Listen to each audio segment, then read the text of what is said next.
gracious and peaceful children of the sun.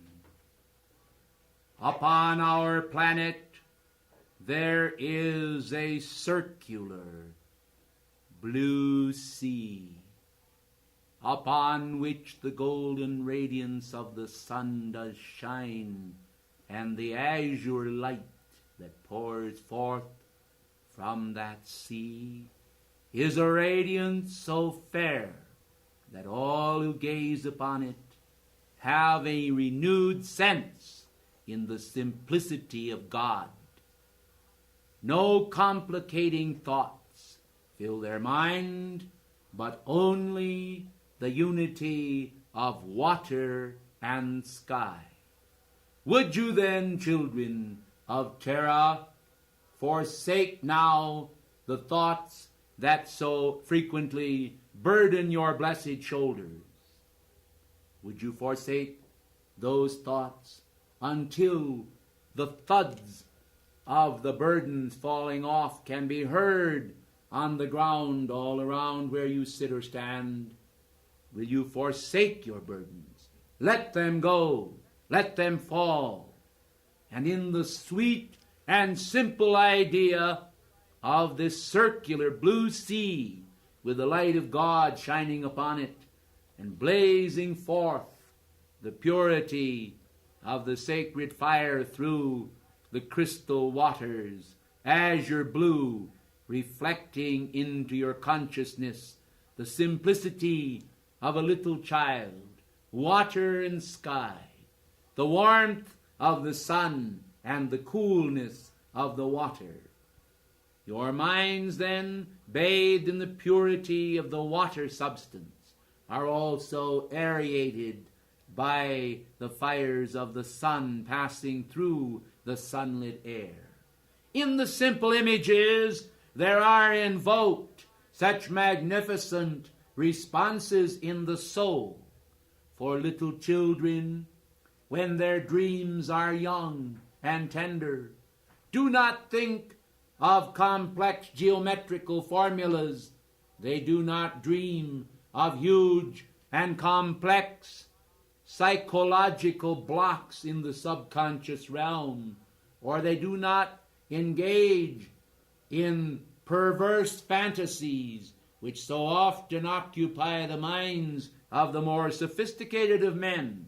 We believe upon our planet that with the coming of maturity, men should be more childlike, and in this childlike attitude, better able to perfect and protect the purity of God ideas. We do not believe that maturity should bring complexity. We believe that it should result in a natural flow of simplicity in divine design. Those who complicate find their burdens increase. Those who simplify find their burdens cease.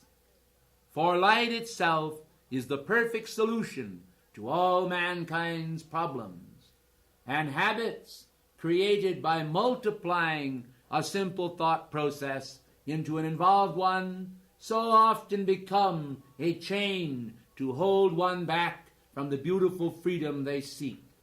Will you feel now then a special action as I initiate a contact between this earth and our planet? I am going to do something for you tonight that I will also share with the children of men, the planet round. I will feed my love into all the nations of the world. And I will, in perfect keeping with your beloved Saint Germain, the God of freedom's idea, consult the heart of God in the beautiful simplicity of that heart and the dream of perfection which he not only foreknew, but which he holds inviolate, incorruptible within his entire consciousness. Can you imagine, blessed ones, what it means then to be a little atom of substance in the atmosphere, or a cosmic ray piloting its way through space at incredible speeds, charged with a divine thought? Do you have any idea what it means to be a messenger of God? To be a messenger of a single solitary thought from his heart.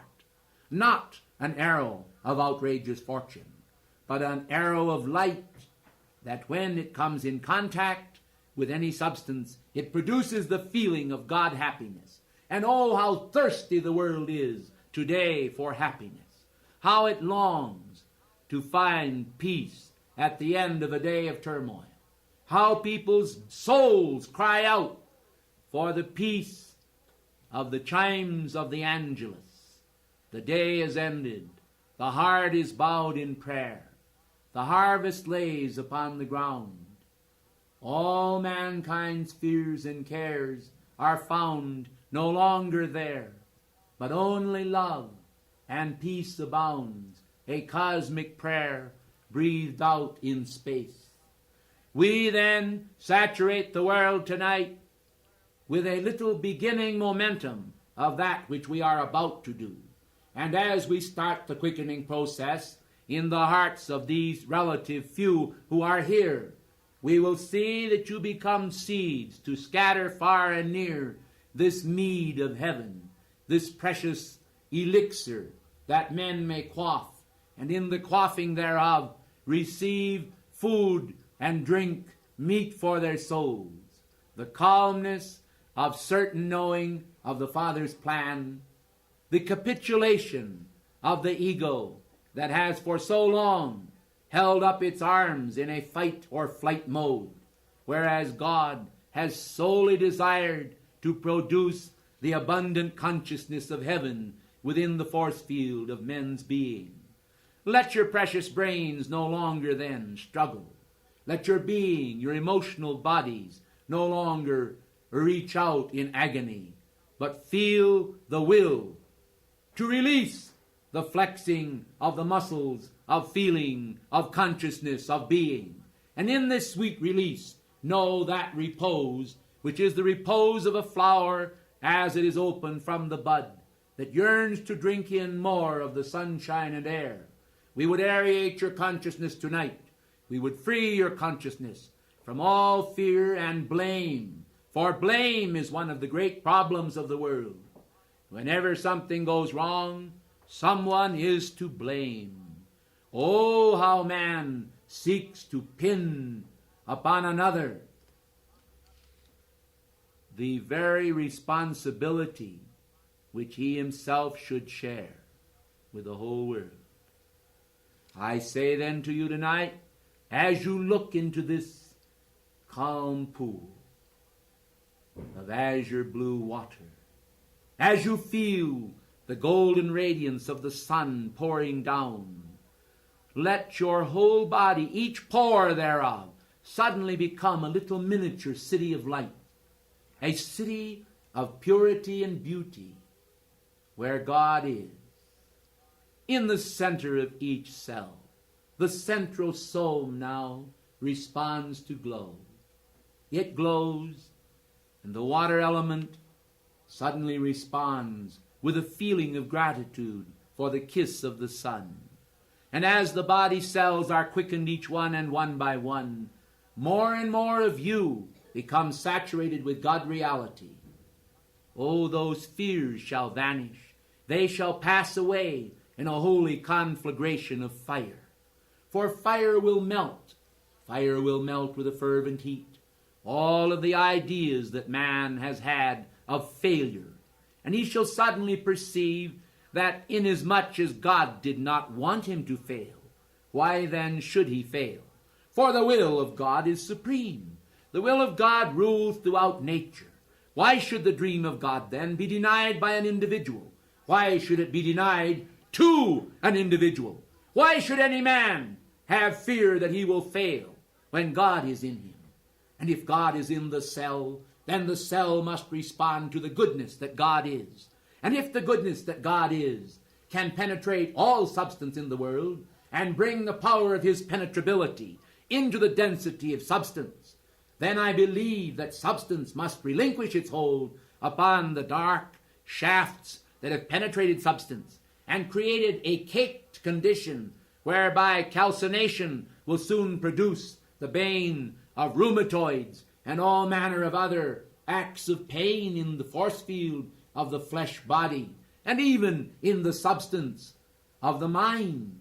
For the mind itself, with the approach of age, seems also to become calcinated and covered over with effluvia, layer upon layer of substance. And oh, because of the hardship and the struggle that men have engaged in, they feel from time to time that they cannot summon any more energy to fight the encroachment of calcination, of the enclosures of substance and banal ideas.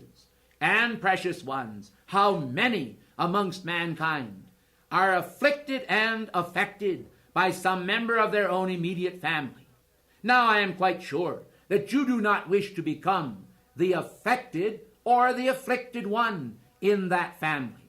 Understand then that wherever you are, when any challenge comes to you, it comes to you because energy has been imprisoned, dear hearts of light. And when energy is imprisoned, it cries out for deliverance. When men and women, therefore, have fear in their world, it means that they have somewhere along the line of life accepted fear. And because they have accepted fear, that fear has become a part of their consciousness to which they have given power and reality. Then that little concentration of energy that is the fear, that represents the fear, does manifest from time to time to poison the whole body of substance. For you see, all the light and all the power, all the energy that you use must always pass through these lower common denominators of substance in your world. Do you understand that when the light enters your world, it rushes first to the point of concentration? It rushes first to the point where negative energy and misqualification occur, and it always attempts to heal that which is lame, halt, and out of the way.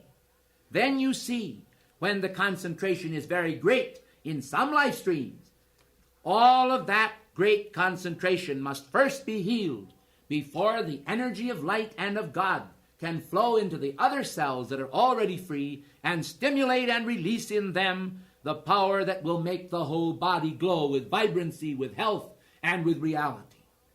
Do you see then, precious ones of the light, how humanity, again and again, by the acceptance of pain thoughts, by the acceptance of fear thoughts, by the acceptance of negativity projected at them by others, continue to create and recreate all of the substance that has kept them bound through the centuries.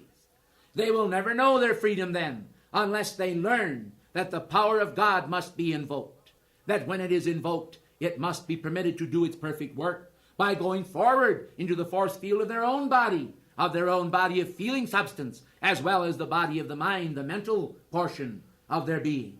When then they let this energy of God, this light of God that never fails, go forth and do its perfect work in them, it soon will stimulate the live cells still more, until the vibrancy and beauty and energy of perfection can function in their world as it never functioned before. I am Sanat Kumara.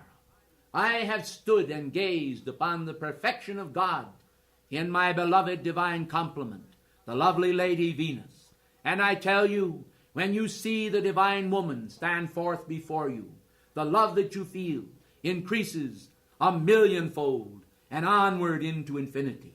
For truly, a beautiful woman endowed by God with all of the fires of the soul is the perfect matrix into which his love does pour through you and produces the perfect fruitage of a daughter or a son of light.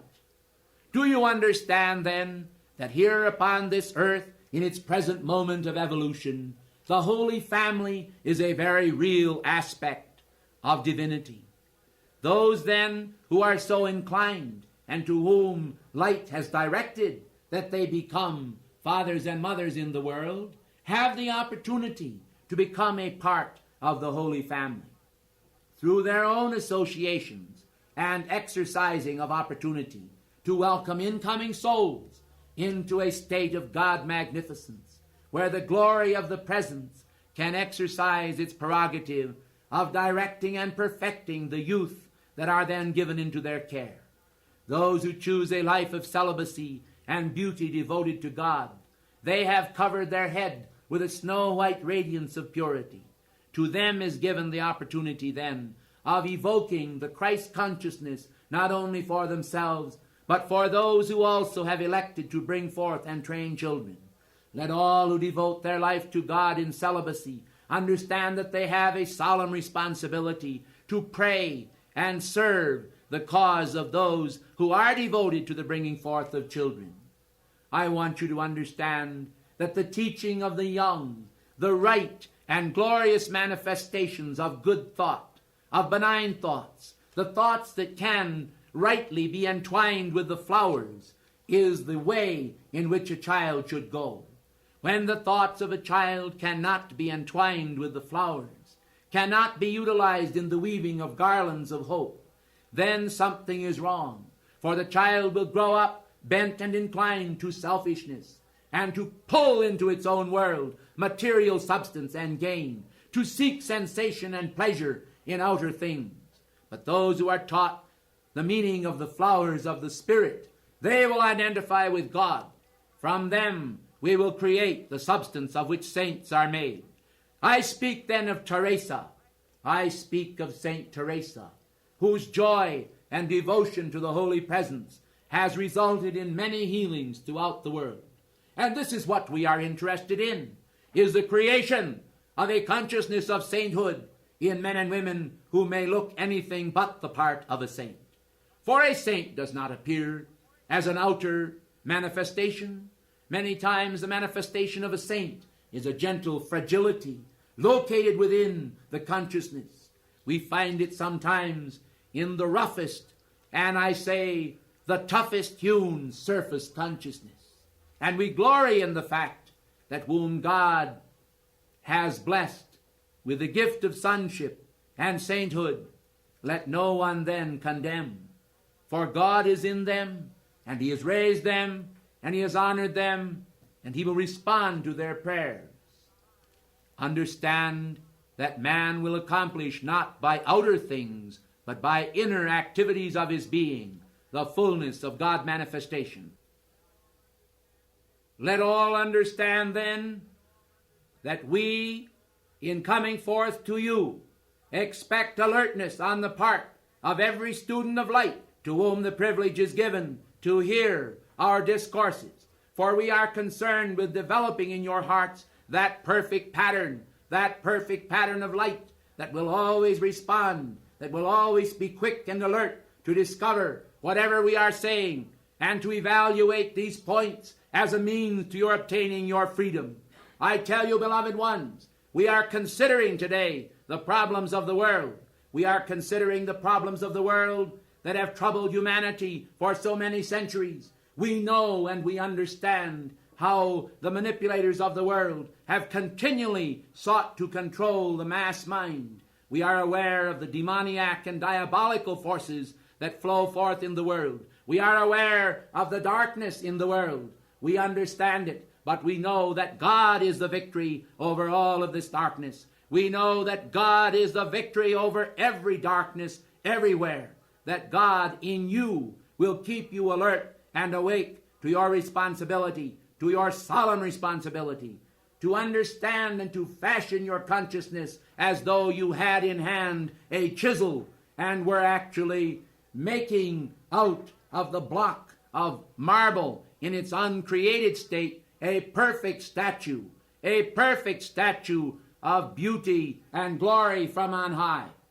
We are now in a position where we are about to project a mighty ray of light to the planet Earth, and it is utterly necessary that every one of you shall be alert and awake so that you can participate in this glorious event as I am calling forth the 7 holy Kumaras from our planet to transform their energy into one great transforming center, and from that center to beam to the planet Earth a power of transcendent love that has not manifested upon this earth for over 1 million years.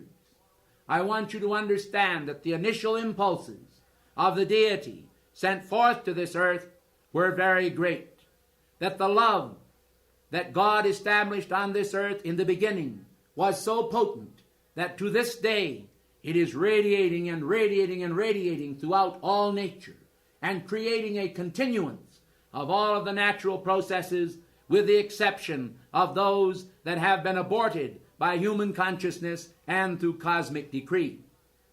Of the lords of karma, let me then say to you tonight that we are ready to give a special impulse to this planet in order to literally inundate it with the power of transforming love. This energy which we are about to bring forth is evoked already by the calls of the students of light. We want you to know that the calls that you have made have borne fruitage, that the karmic board has already expressed, in answer to your calls, a wish to evoke more light and more love upon this planetary body than it has ever before manifested. We considered also the possibility of just what that love would do to the earth. I want you to understand, beloved ones, that when love comes forth in mighty potency and it meets head-on human energy and misqualified substance, there is sometimes an eruption whereby that substance that is misqualified feels the need to release from itself all of the impositions that humanity have foisted upon it. The substance itself, by the God-given native intelligence within itself, must, by cosmic law, unburden itself of the rings of darkness that mankind have established around it. And when this occurs, sometimes it results in various natural cataclysms so called by humanity. And they find then that conditions occur upon the planetary body that are not to the liking of humanity. It was not too long ago, with the release of such light, that a tremendous cataclysm occurred in South America as a warning to humanity. But I want you to take particular note that when that cataclysm occurred, we directed it, according to our own wisdom and judgment, to rather obscure and remote parts of South America, for the simple reason that we wish to keep it away from the larger cities of the world, where the same catastrophe would have resulted in a great deal more of confusion to the world and pain and suffering. Yet, take note also that very few among humanity paid any particular attention to it, except a few in public office who desired to rush forth with some outer assistance to those poor and blessed people who received this initial outburst. Now that we are giving forth tonight a tremendous outpouring of cosmic light, I want you to understand that this is a great boon to the ascended master students of light, because you, precious hearts of light, can use this energy. If you will only be most careful, as is allotted to you, to see to it that you do not in any way misqualify this energy. When it comes to you, accept it in the chalice of your being as a great outpouring of cosmic Christ purity. Accept that energy as it is intended to be, used for humanity and the uplifting of humanity by inundating every outer condition that is misqualified by dark substance with the love of God, wherever you see it. When you walk down the street and you see people arguing in the marketplaces, ask your presence to release your specific momentum of allotted energy against that, and see how more will rush into your being to replace that which you give forth. Watch how the activity flows forth, and you will know that according to the needs of humanity, so God is meeting those needs. We want you to understand that as Jesus took in his hands the loaves and fishes and brake it, and fed the 5,000 multitude, so we will also feed the millions and billions of this planet with light substance. And it can be done through you, for you will scatter yourselves across the face of the earth, from time to time being here and there. And you will remember that you have the power to project your energy as a light ray to any place upon the face of the earth, when you are doing it for the sake of God's holy cause. Whenever, therefore, you are aware of outer binding and blinding conditions, whereby humanity are in grave danger, exercise, beloved hearts of light, the privilege given you tonight, and call to your presence to direct that energy allotment from our planetary orb, Venus, into the world affairs of Terra, and see that that light becomes a concentrated force. When all of you in this room and these rooms are correctly using your energy, what do you think it will mean to the hierarchy of light when we know that all of these people are directing their energy and attention and their allotment of that cosmic energy into the world of form? I tell you, it will give you an awesome sense of the responsibility which you have. And I want you to know, it will also bind you to us and to the cosmic hierarchy in cosmic service, whereby we can become a functional unit, one serving another, and all serving together to free mankind. As this idea then spreads across the face of the earth, and the energy allotments are proportionately distributed to humanity, so that all of the people who serve the light throughout the earth become increasingly aware of the cosmic responsibility they have in the bending of mortal affairs toward the vine of immortality.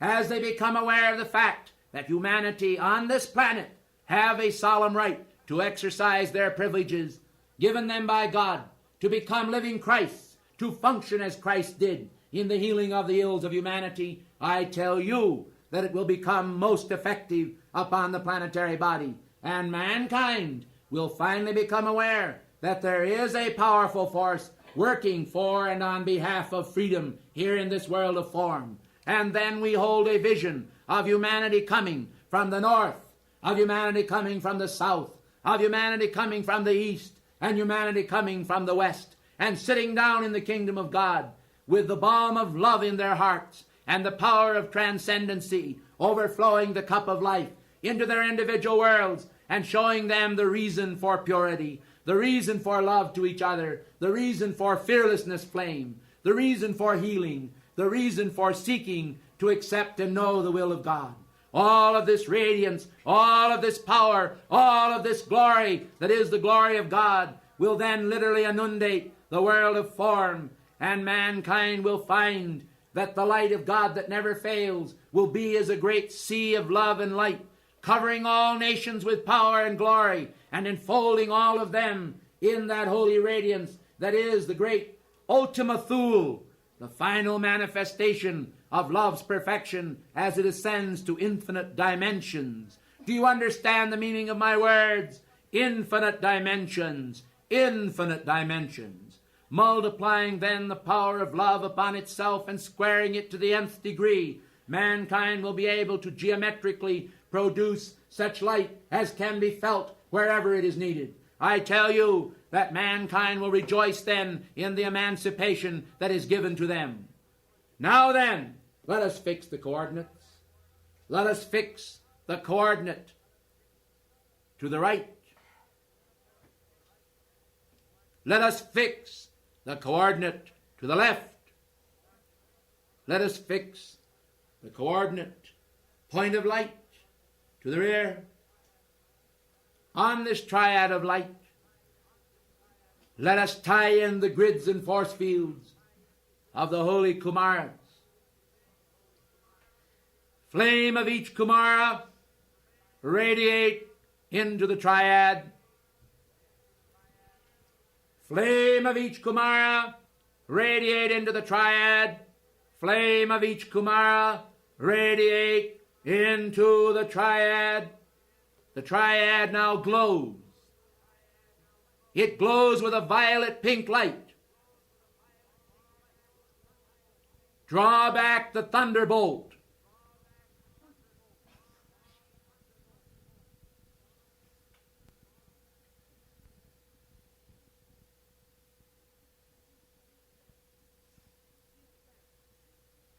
Descend.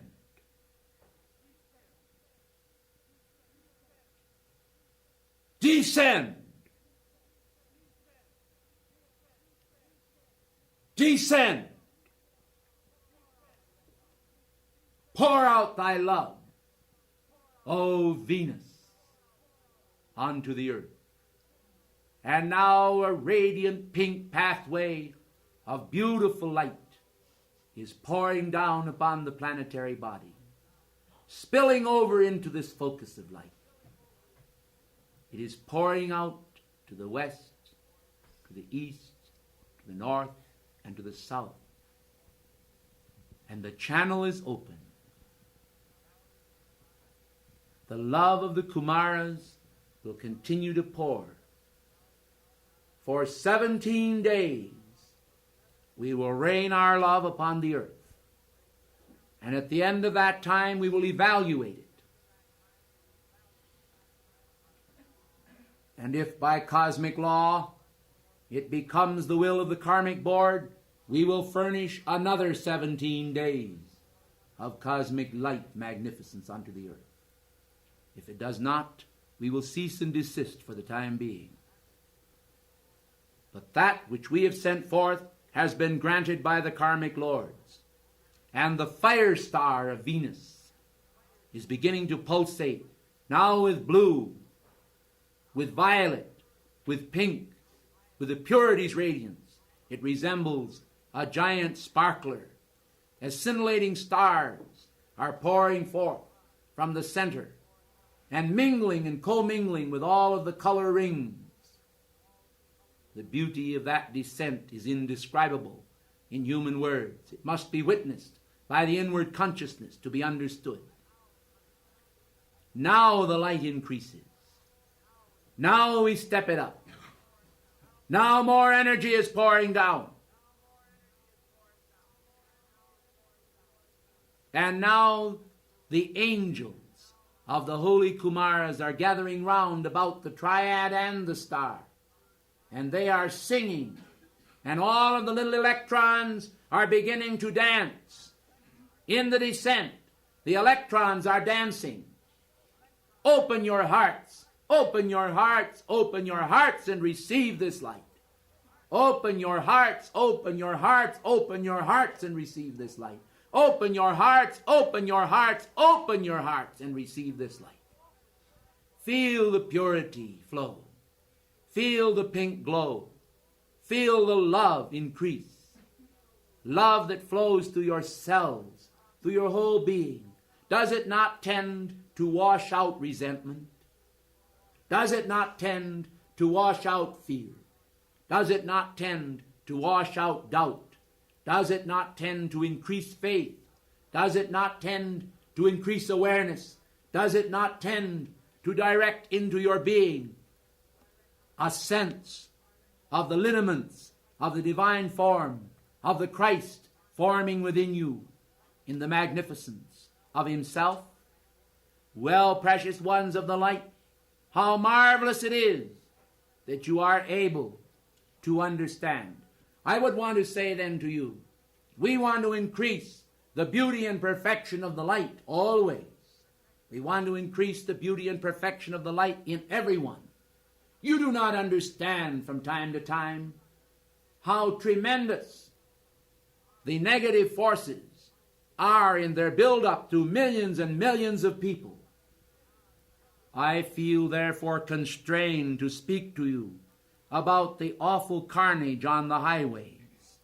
I feel constrained to speak to you about the emotions of people driving automobiles and pouring out resentment against others for oftentimes the mistake that they themselves make. I feel constrained to speak to you about the irritations of the world and the irritations of the marketplaces. The world is filled with it, and each irritation that exists there becomes a negative focus that often goes out as a grid and force field into the world, and from time to time becomes a disturbing effect in the minds and beings of others. How many times people are destroyed by the thoughts of others, tramp thoughts that floating through the atmosphere enter their mind because they are receptive to it. If they would always keep their mind upon love, if they would understand the power of love, if they would understand the power of grace, of the divine yoga, if they would understand this and keep themselves completely oriented to the grace of God, do you suppose that they would be troubled by these little trivial things that occur in the world from time to time? I think not. For you see, beloved hearts of light, the true devotee of the Spirit does not want to exist in a state of vacuum. The true devotee of the Spirit does not want to exist in a state of hatred. He does not want to exist in a state of doubt. Mankind does not enjoy existing in a vacuum. They want the light to pour out upon themselves. Oftentimes when they become irritated and angry at another, it is because they are really angry with themselves. And so many times they do not understand that they are only adding to the weight of their own karma. For every idea and thought of negativity that flows forth into the world against another becomes a weight and a cudgel against the one sending it forth. The whole idea then is to forsake the habit of exercising those strange human prerogatives and begin to exercise the divine prerogatives in its place. And then you see the great muscle of the brain, the great muscle of the feeling world, the great muscle of divine love springs into action, and the whole body of that individual becomes a manifestation of the divine will. When many of this kind are banded together in cosmic service, what do you think it means? It means an electrifying experience. It means the electrifying experience of divine joy. I would like the angels of joy from Venus to start at that side of the room and then create great ripples of joy in this section over here, and then begin to come in like the waves of the ocean into this room here, and then passing through this room, head over into this room to my left. Watch then, angels of love, angels of joy, angels of the cosmic miracle power, radiate into that room, and let the ocean of divine happiness as a nectar fill the hearts there with God's bliss. Let bliss increase. Let bliss increase. Let bliss sweep. Let bliss come forward. Let bliss come into this room. Let bliss come forward. Let bliss move. Let bliss live. Let bliss sweep. Let bliss rejoice. Move. Move. Move. Bubble over the hearts. Let the hearts feel the great divine champagne, the great cosmic joy, till the whole soul can laugh within itself at all of the outer circumstances of the world, and understand the great love ray that God pours upon the world, a divine experience, a cosmic blessing, radiating, comforting, sweeping the consciousness into the lap of God. Oh, Divine Mother, Divine Mother, Divine Mother, take these babes in Christ's arms and transfer them to thy lap. Hold them close to thy heart of light, and let the diamond shining mind of God confer peace upon their minds. Let their hearts, infused by the fire of the Divine Mother, feel the compassion of her outreach. Let their bodies and beings cease from pain and doubt and all negative conditions, and let the abundant life exist in them and grow as a seed into a root condition till it takes hold in the very subconscious mind of their being and permeates every cell and thought. Let it expand as a plant into the glow of the cosmic sun. Let the radiance of our planet particularly enfold the earth and all of the students of the light everywhere. Let grace abound. Let grace be magnified. Let grace rejoice. Let joy be without containment.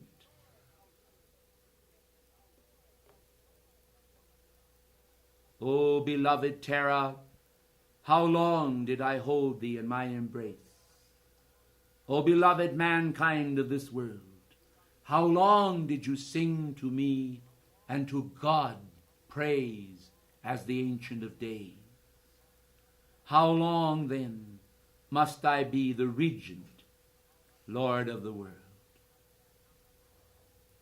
I cannot forget thee so long as thou lovest God, nor can Venus so long as thou lovest the sacred fire, and understandeth clearly that God is the author of your faith, the eternal Father, Mother, Son, Holy Spirit consciousness, infusing all with the banner of hope and caressing all with a kiss of his peace.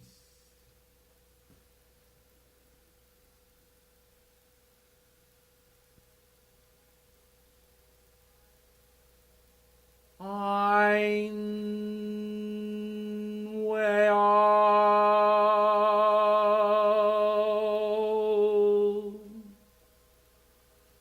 Lo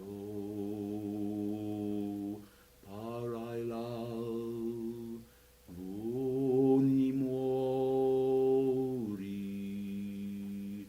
aman nando viala Morayala meam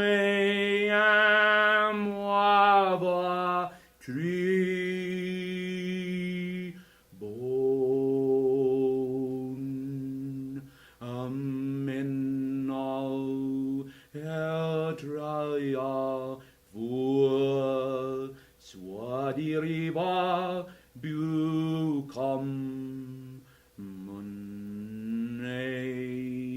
Shrayava Divariyabura Manu Lakam Shai Vul Habar Ladi Using Von Shanamaya Lo.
Beloved knights, ladies, and candidates for the ascension, the past is behind you.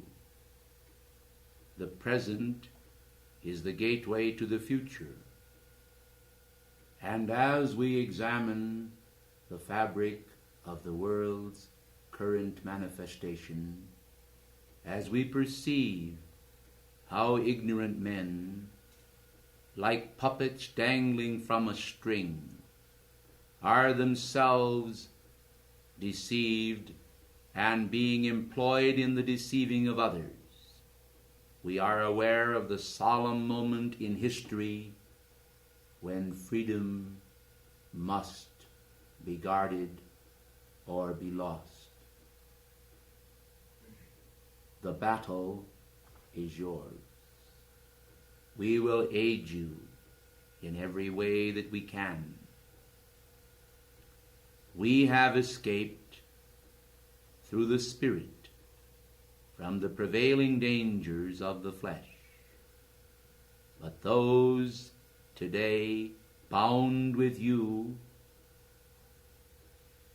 through human discord and ignorance of the higher law require aid in this moment of peril, and we know it. We know it full well. We are aware because the heart cries of even the children are heard by us in higher octaves. We are aware because those who have served our cause for many a year are themselves disturbed by outer manifestations.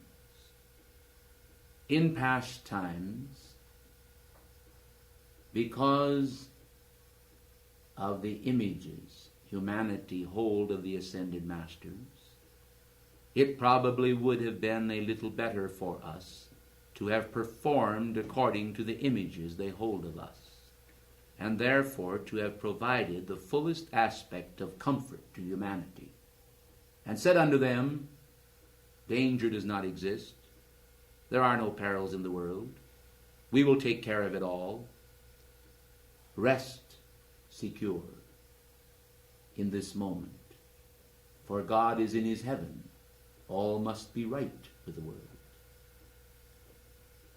But I think I feel the need to pull off my glove, to cast it down, to say to you in all cosmic honesty, the battle is not as successful as we would have liked. We are not affrighted at our octave that it will be lost, but we feel that a more than ordinary peril exists at the present time, and we would countermand the forces of darkness. For every evil deed that they do, we would to God that men would do 2 good ones. Thus we might move forward insofar as humanity are concerned.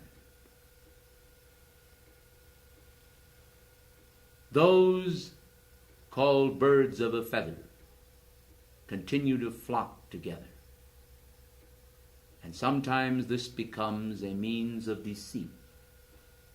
For when men are standing in the camp of the faithful, they do not hear the gnashing of teeth of the wolves in the dens of darkness and iniquity. Those who stand in the dens of iniquity, hearing the gnashing of teeth, the rattling of sabers, and the determination to accomplish their ill-guided ends, are quite confident that they are going to win. We would do nothing to breed overconfidence in our people. We know that eternity is long. But while men and women are stymied in pools of stagnation and doubt, then, beloved ones of the light, they are often in a state of semi-despair. And we are not able to produce the fruit that we would normally produce for the same expenditure of energy. As I come to you today, however, I am aware of a few things that you are not aware of. I am aware of things that you ordinarily do not think of. I am aware of the history of other planets, of other civilizations, of other ages, and the responses of the hearts of the people in similar situations.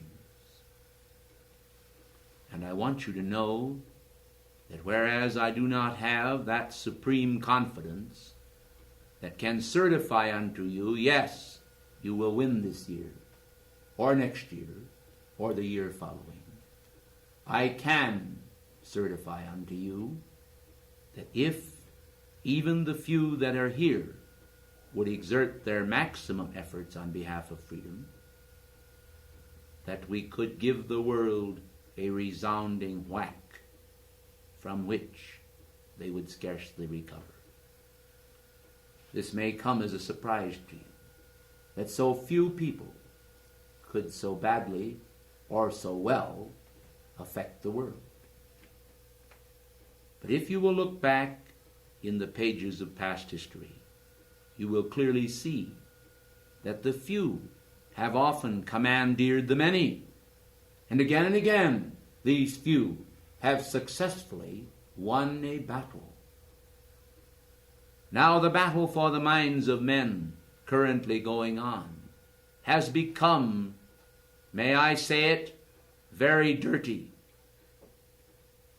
Humanity today are not playing fair but foul, and by all the standards of the craft of light, they are very foul indeed. But then, what do you expect from them? Look who it is that they serve. Do you expect that out of the spider's den will come walking a saint? They are behaving according to form. The question is, are you? I do not come to condemn, for the keepers of the flame, when they have functioned sincerely, have maintained a mighty vigil on behalf of freedom across this land and throughout the world. But then, the armies of the enemy are very large, well supplied, well fortified, and the bows of iniquity are always being bent by the archers of darkness. They are legion. They are millions strong, whereas only a few hundred hold the world together. Yet, I remind you that upon the heart of this planet rests a ball of infinite fire from the heart of God, that from this great planetary heart goeth forth strands of light substance into the world, that this light substance connects the hearts of all humanity into one web of beauty. I would remind you that this beauty is also a symbol of strength.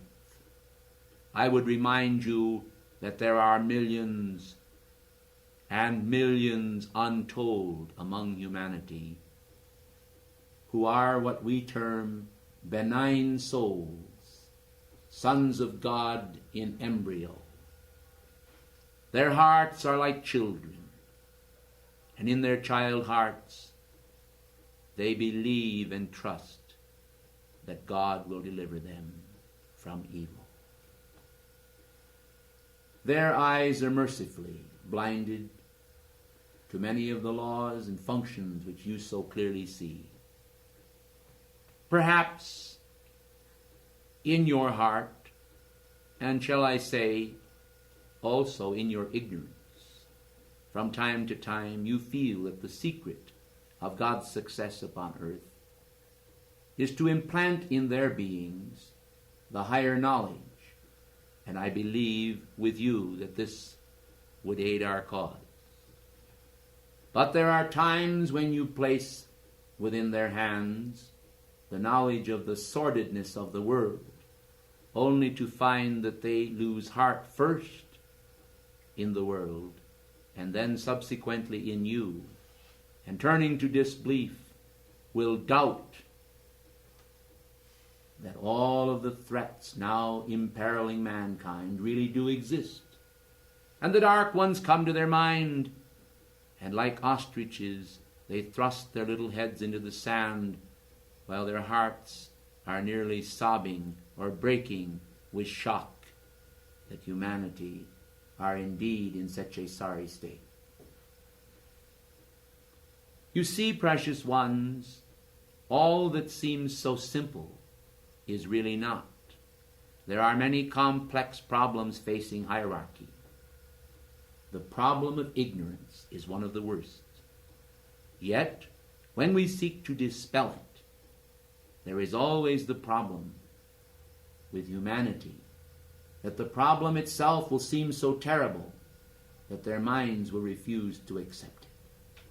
And of course, we would not want any of our students, or any among humanity, to dwell in the thought of darkness or negativity.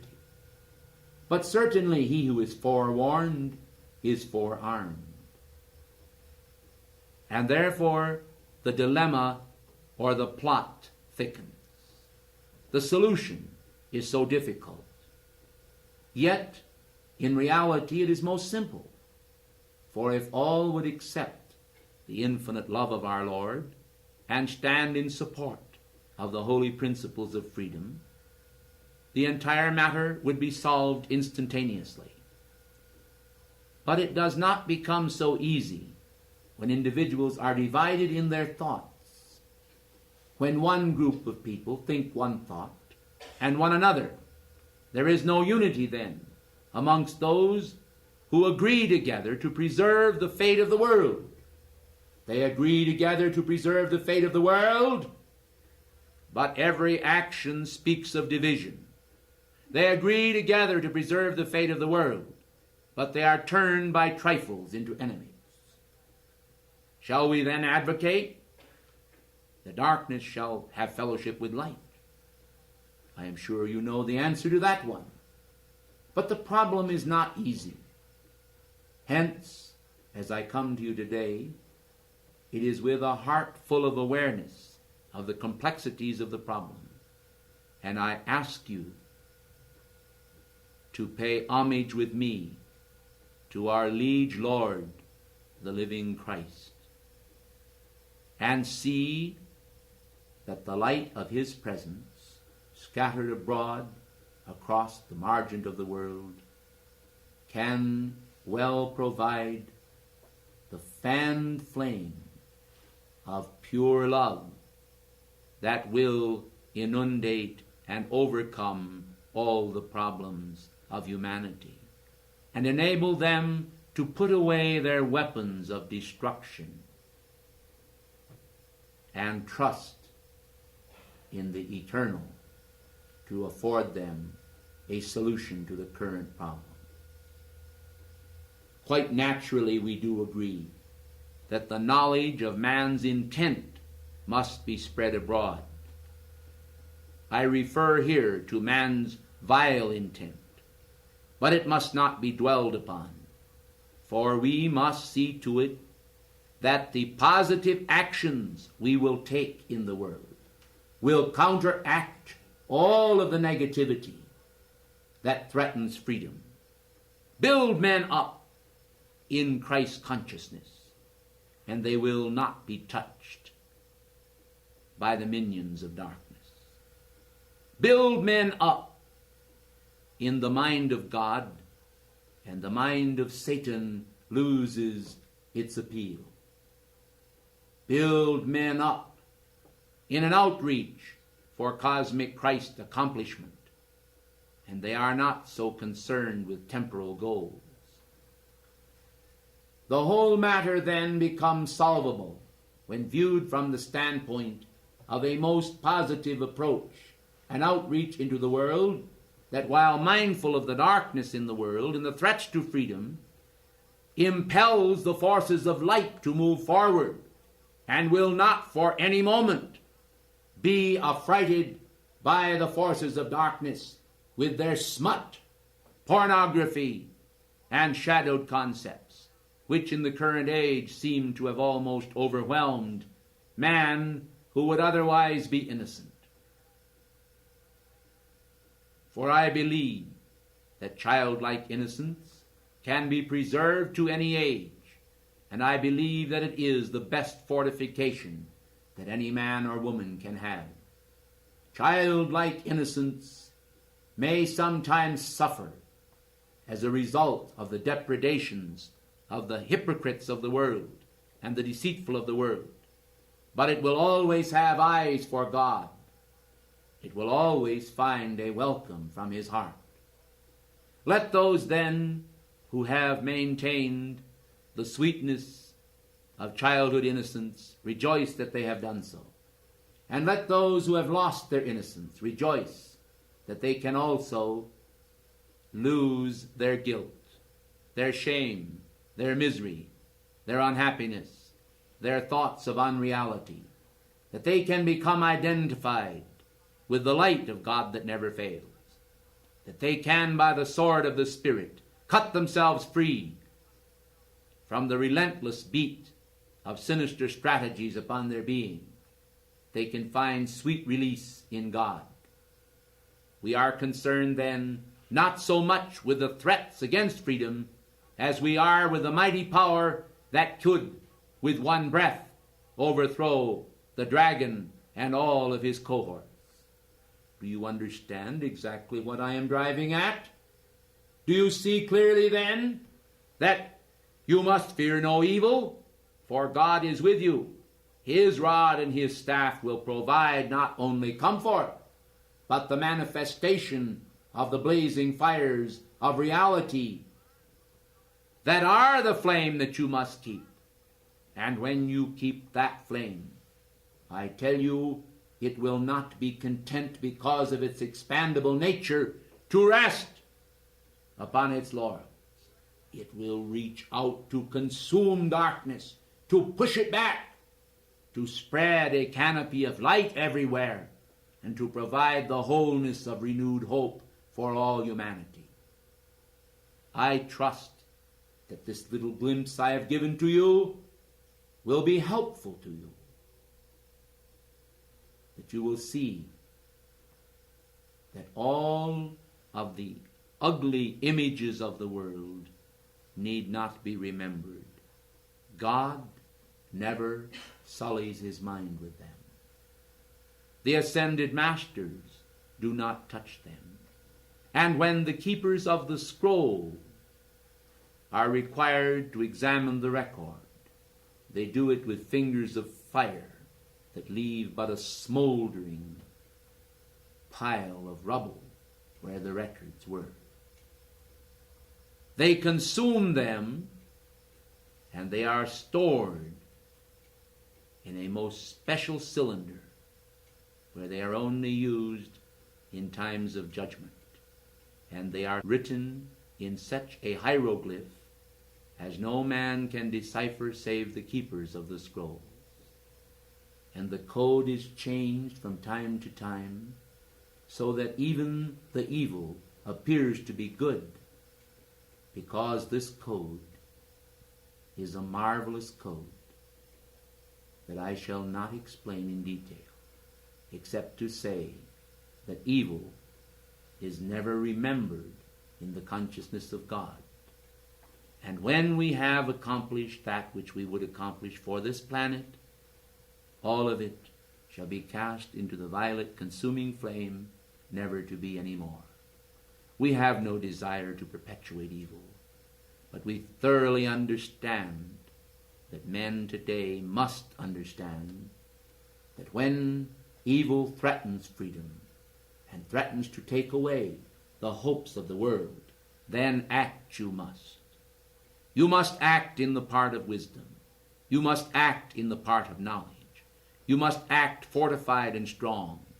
You must act courageous. You must be willing to give all of yourself for the cause. For only by a complete sense of surrender can the world truly be saved in this hour of peril. There are so few today who understand that which this fraternity understands. There are so few blessed hearts that have the slightest idea of the intensity of these threats. And I want you to know that the nation of America could be taken over in 14 days, to the shock, the utter shock of millions of American people. We have seen the plan for a 14-day takeover, which would in 14 hours have accomplished its basic purpose. We want you then to understand that only the bulwark of cosmic light protection from the ascended Master's octave can stay the hand of the spoiler. Will you then, as you ponder upon the seriousness of this matter, recognize that we do not need, in many cases, to spread the full scope of knowledge that we have given to you to the entire world? It is enough if this segment of the fraternity will accept it as a responsibility for you, precious hearts of light, to keep the flame blazing for your brethren in the world and for all humanity. And remember that we have a secret core who know nothing about the fraternity, who know nothing about the brotherhood, who know nothing about mysticism, but are in many cases simply individuals with small jobs or great jobs, with small knowledge or great knowledge, with age or with youth, who have an inner tie to me and an inner tie to many of the devotees of light in the higher octaves. Because of this inner tie, they will respond inwardly to the ministration and service you render as you make your decrees and prayers. In the fullness of faith, I tell you, they are your friends. They do not know you, but they are friends of light, ascended master friends of light. I will raise them up all over the world in defense of the principle of freedom. When the moment of truth comes, they will come forth off of every hillside. They will come out from amongst men, and they will stand guard for freedom. Do not then be shocked or surprised by your enemies and the enemies of light. For I tell you truly, they will be surprised, the enemies of light, when they see how many will stand with us in the moment of travail. For freedom must not perish from the earth, nor from the hearts of mankind. And I believe that through a great invocation of light unto God, we can, in this day and age, counteract the forces of negativity. But it can only be done by valor, by intent, by determination, by putting first things first, by putting the keeping of the flame above all other activities. When this is done, you are truly then one and all knights of light, ladies of light, servants of the Most High God, children of the Son. O infinite Father, who by thy love has guarded the principle of freedom as thou art the living truth, we invoke thy power and thy majesty this day and age for humanity. We pray that the little childlike mind of the infant Messiah will be today planted as seeds of fire in the hearts of multitudes of the children of this world. Guard those sons of God and holy Christ children that shall be the bringers forth of beauty and freedom in coming ages. See that those today who are of age and those today who can understand the mysteries of life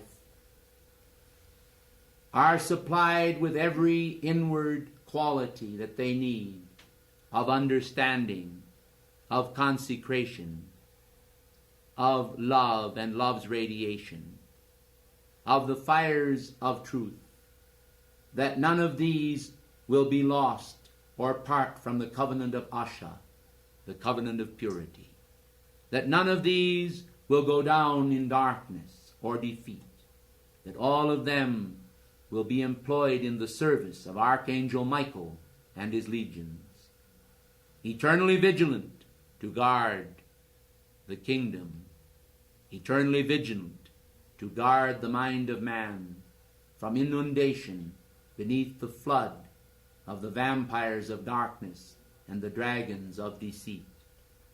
Our Father, remove banal images from existence, and let all the light of the Christ from the cave of symbols come forth this day.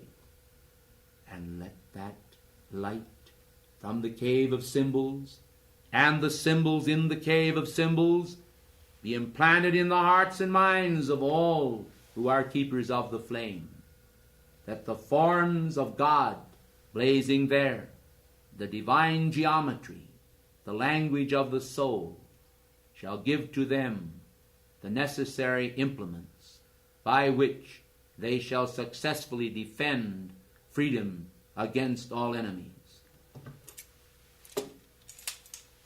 We stand here, you stand there. We shall guard here, you shall guard there. But God is above, as he is below. And I say to all of you, wherever you go, know that you, by his grace, can keep the flame blazing brightly over the earth and the hearts of men, that in moments, indescribable moments of darkness, when hope seems to have fled from the hearts of men, you may replenish that hope by being a sunbeam of cosmic Christ illumination wherever you are. Will you accept this charge I give you this day? Will you accept the fires of the Spirit and the mission of the Christ? Then I say to all, so be it done. For it is not by strength of words alone, but by strength of heart's resolve. It is not by strength of thought alone, but by the depth of God determination, which is already embedded within you as his holy will. Flow with the stream then, and not against it, as humanity are doing today.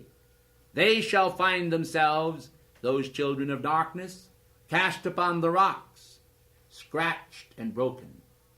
You shall find yourselves, as you already are, fortified by the rock of Christ's identity. Through identifying with him and with us, you shall live in the abundant life, sealed unto God and protected from harm.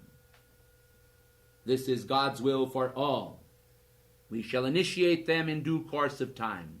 One by one they shall come forth and pass before us. One by one we shall confer upon them the grace God has given to us. One by one you shall march forth. One by one we shall move toward victory. Stand with us then in this high pledge, and know that with God all things are possible. The light of God never fails. Will you repeat this with me as I close? The light of God never fails. The light of God never fails. The light of God never fails. And the beloved, mighty I Am presence is that light. And the beloved, mighty I Am presence is that light. Peace and victory unto you.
wait upon the Lord shall renew their strength. But they who discard the opportunity for renewal shall wait.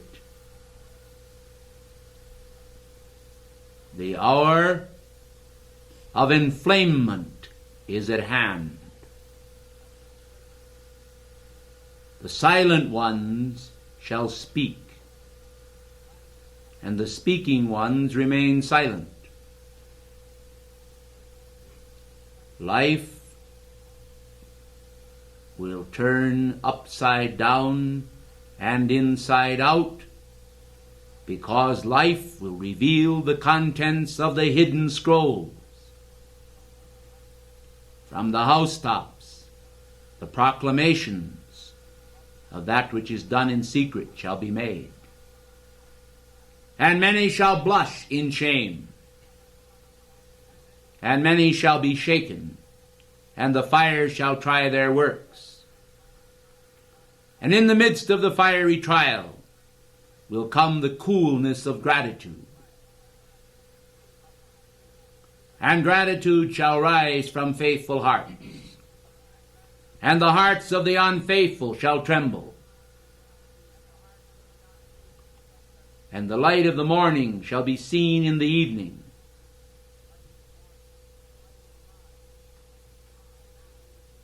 And the light of God shall vanquish the night. And there shall be no more darkness, for everywhere light shall prevail.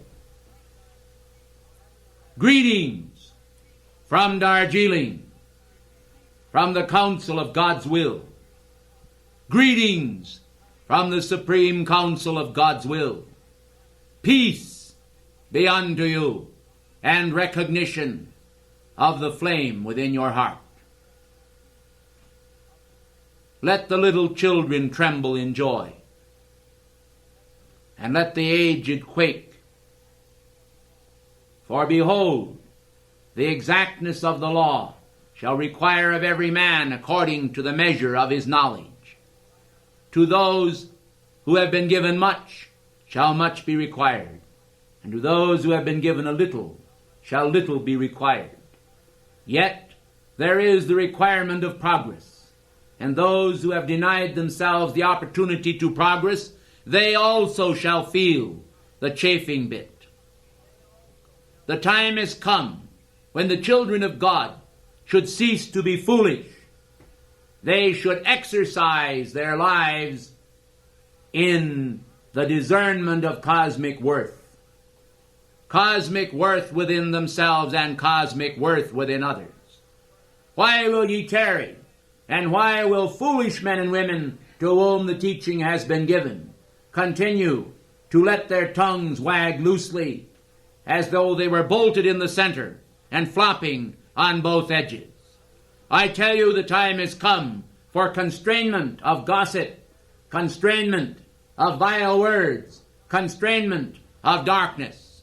The time has come when the children of the light should perform a daily ritual, an exercise in consecration. Men are concerned with concentration. Let them now then learn the art of consecration. By the fires of consecration, we will summon a conflagration that will sweep the world. For every heart that becomes a mirror reflecting our light shall also add to the beauty. Remember, precious ones, the breaking of the pitchers, the sword of the Lord and Gideon. In this day and age, the children of God shall once again become the sheep of his fold. They shall hear his voice, and they shall follow him, and it shall be no ordinary exercise in perception and discernment. It shall be an exercise in reality. And when I say to you that the little boy to whom Christ gave the loaves and fishes sits amongst you in this audience, then I say to you, there are many discernments that can be made, and we could easily open the trapdoors and expose the old images as you played various roles acting upon the stage. But in many cases, we have chosen to conceal these matters. In others, we have chosen to reveal. No one is able to predictably direct our actions, for they are directed from a higher source, and we act according to the best principles, and we are concerned with the fires of the heart. We are concerned with the kindling. We are concerned also with the cooling of the fires of emotion and the congealing of action when congealment is necessary. We are concerned with the awakening of the children of the dawn, and we are concerned with the sleeping ones who must be awakened. We are concerned with many things, but above all, we are concerned that the hastening ones shall heed the cry of the great shepherd of souls, who calls them to come to the feast of light, to consecrate their energies in a subtle flame of great beauty, whose point is a cutting edge to separate the chaff from the wheat, to separate darkness, to burn darkness, to consume the ego, to reveal the whiteness of the divine image reflected in their being. Moria waits, and darkness tarries. Moria waits, and light is born. As a tiny bubble in the bottom of the sea, it becomes a splendid radiance. And behold, the whole subterranean world is lighted up. But the interplay of nature continues. And men, some full of eyes, are constantly gazing upon phenomena, whereas others are looking within to find the seeds of light within themselves. Some men gaze without, and some men gaze within. We are concerned with the development of the highest spiritual consciousness. But this does not come to the slovenly. It does not come to the slothful. It does not come to those who in human laziness refuse to exercise and discern. Discernment is the fruit of the soul as it is applied to the law. Men should understand clearly that the law wears many disguises, that these disguises themselves are often not known. Shall I commend you? When you engage in sniveling, I tell you that sniveling is definitely an activity of self-pity. Yet men will engage in it and expect that the whole world should come to them in their synthetic sorrow. I tell you that we are not about to become concerned with discord and dissonance, with man's foolishness in wasting the time of the ascended masters, in wasting their own precious time.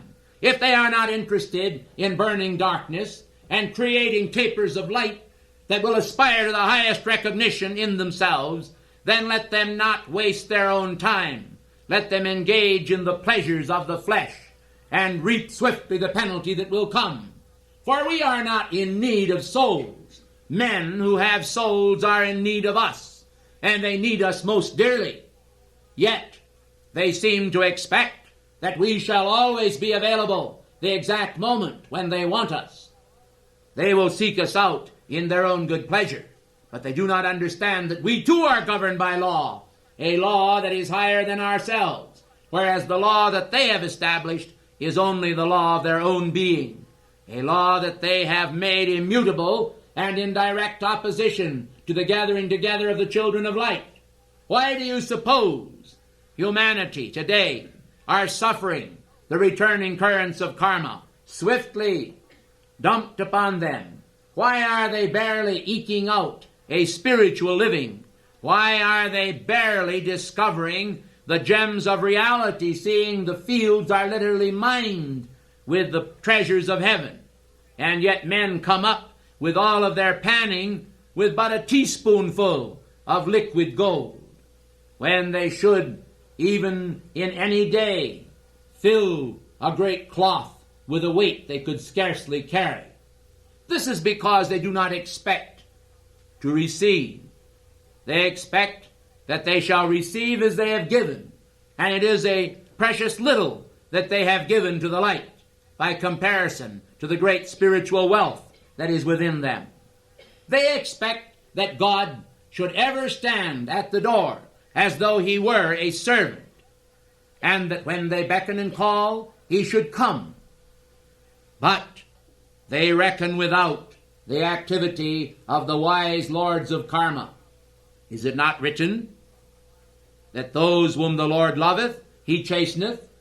Is it not meet then that those who ignore the deity and come to him when they solely have a world need should also find that he will hide himself most surely from them, because they have trifled with him as though they were playing a game of cat and mouse manipulation?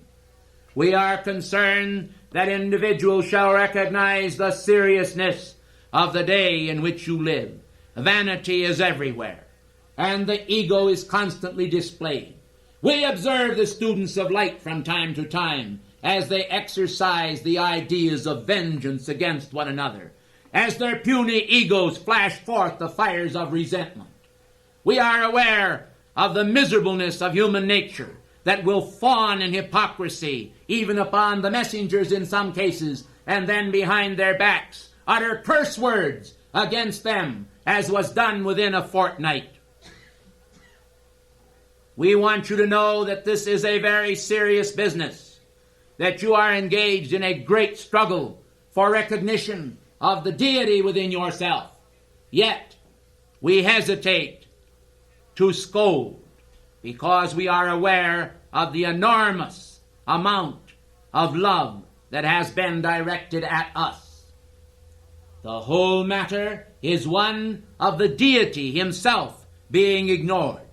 Men are willing in many cases to make more of us than they make of their own divine God presence, and this is not pleasing to the ascended masters, nor to the angels, nor to the cosmic beings, for all of them have their greatest rejoicing in the fact that humanity will offer from the very depths of their souls their full and complete adoration to their God presence. This is the way to emancipation. It is the way to freedom. Why will you tarry then along the rocks and shoals of outer personalities?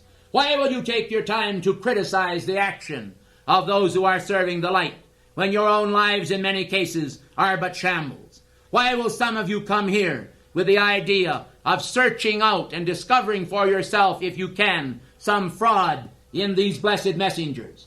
I tell you, dear hearts, that we are aware of every activity of every individual. Discover the fraud in yourselves first, and then you will find the means to eradicate it. For I tell you that the light of God that never fails is a most penetrating light, and if we would, we could expose publicly the names of those who have heaped insult after insult upon those who have nobly given their lives and their energies to God for his glory, and whose every thought is the manifestation of the kingdom of God upon earth. Dear ones of the light, if you will be wise, then be wise. But if you will be foolish, separate yourselves from us, for we will not even sully our skirts much longer with those who continually try the very patience of our souls in the ascended state by professing to love us, and then in secret doing those things which are a great despot to the very purposes for which we serve. I tell you, on the eve of freedom, I am concerned with the emancipation of the ascended master students of light. I am concerned that they will pay homage where homage is due. And certainly the activity of the Summit Lighthouse, founded many years ago, deserves today to receive the tribute of humanity, and certainly the tribute of those students of the light who have been the benefactors of every prayer uttered by those here in the Heart Center. Every prayer uttered by these messengers, and every prayer uttered by the ascended host in answer to their calls. Beloved ones of the light, the time has come for glaring honesty, and I must reveal that until there is a spirit of absolute unity within the student body, it is extremely difficult for us to secure the necessary cosmic grants to cause the movement to flourish the way we would like to see it flourish. Therefore, the only alternative left open to us is in due course of time the open exposure and expulsion of those who are dishonest with us, who are dishonest with the messengers, and dishonest with themselves. I tell you, we will not hesitate to separate from this movement those who have a spirit of disgrace against the messengers, against the activity, or against themselves. We will not hesitate, because in the past, when we have separated the cancerous part of the body and exorcised it from the body, we have watched as the whole body then leaped into beautiful health. We will do it again if necessary, and we will continue to do it until we have purged the body of God from all that is darkness, deceit, and shame, and until we are able to lift up the body of God as a whited action of divine purity that will send out light rays into the world, beckoning men to come and drink of the fountain. And the fountain is within yourselves. How can bitter water then and sweet water proceed from the same fountain? If you would follow the pathway of the elect, if you would follow the pathway of the Christ, it must be, in some cases, by the heaping of ashes upon your own head. I tell you that many today among humanity, to put it plain and to put it blunt, are dumb jackasses, whose every activity is against the spirit of divine perfection and truth that gives them breath and life. You may wonder why I will say these things unto you. I say it, precious ones, not to wake up the God within you, which is already awake, but to wake up that recalcitrant human action of mortal ideas, and to cause that action to sublimate itself to divine grace that is within the force field of your lives. Throughout this conference, you have been blessed with enormous patterns of radiation. You have been given assistance almost without limit from the masters of wisdom who have spoken to you, and there has been a balm of Gilead poured out upon your head.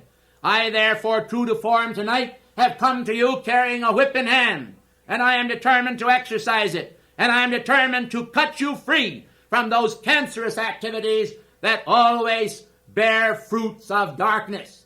I want you then to humble yourselves, those of you who deserve this, and every one of you know those to whom I am speaking. I want you to humble yourselves before God if you wish to go on, if you wish to progress, if you wish to be a part of the vanguard of light, or otherwise I shall recommend to the Karmic Board, and I want you to know that my recommendations have never been disregarded, that you shall be expelled in less than 30 days from this activity. And I will see to it that it is followed up. And I tell you, you yourselves will be the great losers when you find yourself cut off from the radiance of the Masters. For surely we will turn our face against those who insist on having their own way and letting their human person function with all of its discord and all of its jangle. The human, precious one, should be put beneath your feet and the God self raised on high. Then you would not have to worry.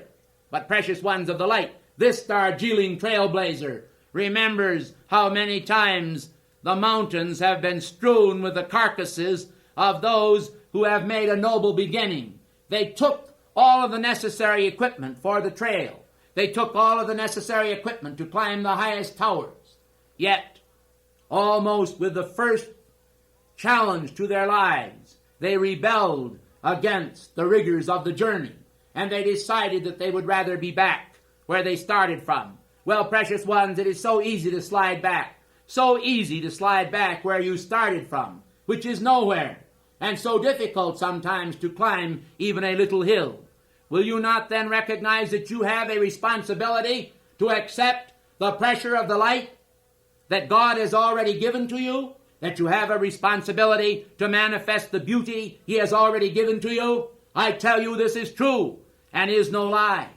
It is then an action of the first ray that brings to you tonight the awareness of the great cosmic blessings which you have received throughout the years in some cases. And God's mercy has shone into your hearts.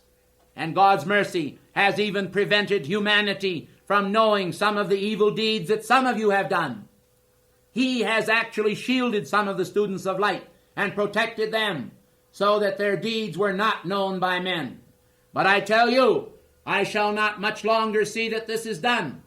For we ourselves of the Darjeeling Council will within a short time be making our recommendations to the Karmic Lords for the dispensations for the coming year. And when we do, one of the things that we are going to do is call for the weeding out of those students of the light who have for some time now been actually sapping the energies of their brethren and sisters in the light, because they have become more or less parasites through self-pity They make a more than ordinary drain upon the life energy of this planet. And through self-pity, they are always creating self-justification for all that they do. They ought to be on their knees. They ought to be calling to Almighty God for mercy and assistance. They have been taken in to the great vanguard that is moving forward into the light in the Summit Lighthouse activity. And yet, what is the result of all the blessedness and all of the bliss that has been poured out upon them? It is to utter curse words when they ought to be uttering praises to God. Some of you may be surprised when I tell you this, but I tell you, if I opened the Akashic records for you tonight and allowed the voices of those people who have done this to come forth, you would recognize their voices. You would know who they are, and they sit in this house. Understand, therefore, that the time is come when we shall shout from the housetops the very names of those people who insist on doing these actions, and we will purge the activity from them, for this activity is going forward to become a light to the youth of this nation, to show them the way out of their current dilemma, to return to them a proper understanding and evaluation of all political matters, of all religious matters, and bring to them the highest fruitage of the Spirit, that they may be able, through beautiful music, through beautiful thought forms, and through beautiful service unto God, to once again open up the glory and light of the everlasting hills. When the glory and light of the everlasting hills floods downward into the plain, humanity will then find in this activity and in all activities of light that the beauty of divine union is a compassionate beauty that overlooks the flaws and faults of men and expects them to do the same in return. Your job and role is not to criticize and condemn one another. Your job, your role, your opportunity is to confess your faults to one another and pray for one another that you may be able to overcome these faults and find the true blessed light of overcoming active in your lives. Then I tell you, the angelic host can step through the veil and commune with you and bring you such blessings poured out upon you in the highest measure that you have ever imagined within your fond hearts could ever be your own. Will you then accept the words that I am speaking to you tonight as the words of immortal and everlasting truth? Will you understand that as soon as I have finished speaking to you and you have taken into your hearts the thoughts that I have uttered, I am willing to burn the scroll. I am willing to burn the scroll of all seeming criticism from our octave by the power of light. I am willing to call for the forgiveness of everyone who has made this mistake, of everyone who has gossiped either about the messengers, about the activity, or about other members of the activity. I am willing to cast it aside. I am willing to bring forth the violet flame, the purple flame, and the flames of God purity, and purify your hearts as with hyssop. And you shall be clean, and you shall be pure. And I am willing and hopeful that you can go on in the bond of God victory and obtain your victory, stepping up over the stones cast in your pathway and determining that nothing shall deter you from the victory of the will of God. The will of God is beautiful. The will of God down through the centuries has been a retaining wall that has sustained the momentums of purity for humanity. Yet, again and again, humanity has ignored the blessings of God, the protection of God, the purity of God, and they have brought the censure of heaven even from such magnificent beings as your own Mother Mary.